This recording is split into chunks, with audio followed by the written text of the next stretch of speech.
Hello, students, and welcome. Today we're going to explore a very important topic in our geography lessons, the Peninsular River System. Now, these rivers are really the lifeline of southern India, so understanding them is absolutely essential.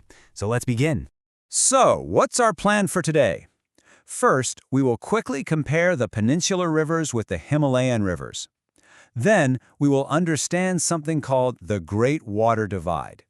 After that, we will learn about the rivers that flow east and then the rivers that flow west. And finally, we'll do a quick summary so that all the main points are clear in your mind. Shall we start?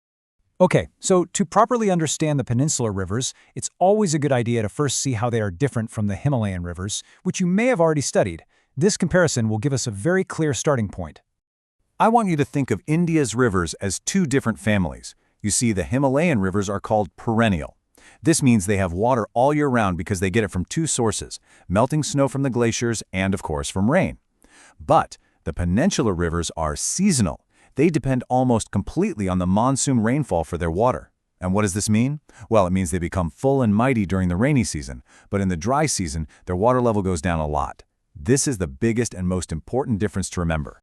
Now for a very interesting question. What decides whether a river will flow eastwards or westwards? It's not just a random thing. It's actually controlled by a huge geographical feature, the Western Ghats, which acts as the main water divide of peninsular India. Just take a careful look at this map. Do you see that long range of mountains running along the western coast? That is the Western Ghats. Now you can imagine it like a giant wall. Any river that is born on the eastern side of this wall has to travel all the way across the land to finally drain into the Bay of Bengal. This one simple fact explains why most of the major peninsular rivers flow towards the east.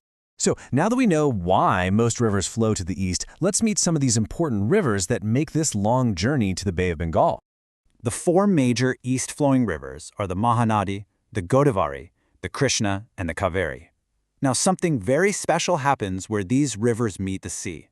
You see, as they are about to enter the sea, their speed becomes very slow, so they deposit all the fine soil and sediment that they have been carrying. This deposit builds up to form a fan-shaped piece of new land, and this is what we call a delta. And these deltas, are extremely fertile and are perfect for growing crops, especially rice. Among all the east-flowing rivers, there is one that is the biggest of them all, the Godavari. It's about 1,500 kilometers long, which makes it the largest peninsular river.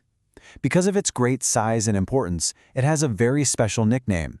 It is called the Dakshin Ganga, which means the Ganga of the South. Please remember this name. It's a very common question in exams. Okay, so we've established the rule that most rivers flow east. But in geography, there are always some interesting exceptions to the rule. So now let's look at the two major rivers that actually break this rule and flow westwards into the Arabian Sea. These two important west-flowing rivers are the Narmada and the Tapi. They are the only long rivers that travel towards the west. And notice another important difference here. They do not form deltas. Instead, where they meet the sea, they form something called estuaries. An estuary is a deep, funnel-shaped mouth of the river where its fresh water mixes with the salty water of the ocean. Now, this should make you think. We just learned that the land generally slopes towards the east. So how is it possible for these two rivers to flow west? How do they manage to cut through all that hard rock, going against the general slope of the land? The answer is a very special geological feature called a rift valley. Now, what is that? Just imagine that the land develops two huge cracks, which we call faults, and the block of land between these two cracks sinks down. This creates a deep channel or a trough. So, the Narmada and the Tapi rivers did not have to work hard to carve a path. They simply flow through this channel that was already created for them all the way to the west coast. And this is what it looks like in reality. Because the river is flowing through this deep trough, it creates very steep-sided valleys called gorges. This leads to some really beautiful scenery, like the world-famous marble rocks near Jabalpur, where the Narmada flows through this stunning, deep channel. All right, that was quite a lot of information to take in. So let's just pause here for a moment and put everything we've learned into a simple table. This will be very helpful for your revision. Let's go through this point by point, nice and slow. First, destination. East-flowing rivers drain into the Bay of Bengal. West-flowing rivers drain into the Arabian Sea. Simple enough? Next, the mouth. East-flowing rivers form deltas. West-flowing rivers form estuaries. What about their origin?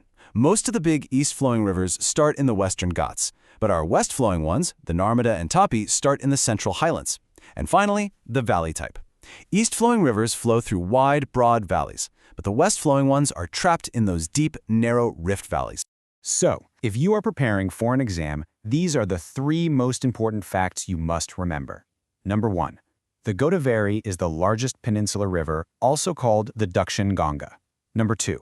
The Narmada and Tapi are the main rivers that flow west, and they do this by flowing through rift valleys. And number 3. All peninsular rivers are seasonal. Their water comes from the monsoon rains. Now that you have understood the concepts, there is one last thing you must do to make sure this knowledge stays with you forever. What do you think is the most important skill you need to practice now? The answer is map work. You see, geography is a very visual subject. There is no better way to learn than to see it with your own eyes on a map. So I would really encourage all of you, get an outline map of India and try to draw the paths of the Mahanadi, Godavari, Krishna, Kaveri, Narmada and Tapi. When you actually trace their journey from their source to the sea, this knowledge will become permanent in your mind. Thank you for your attention and happy mapping!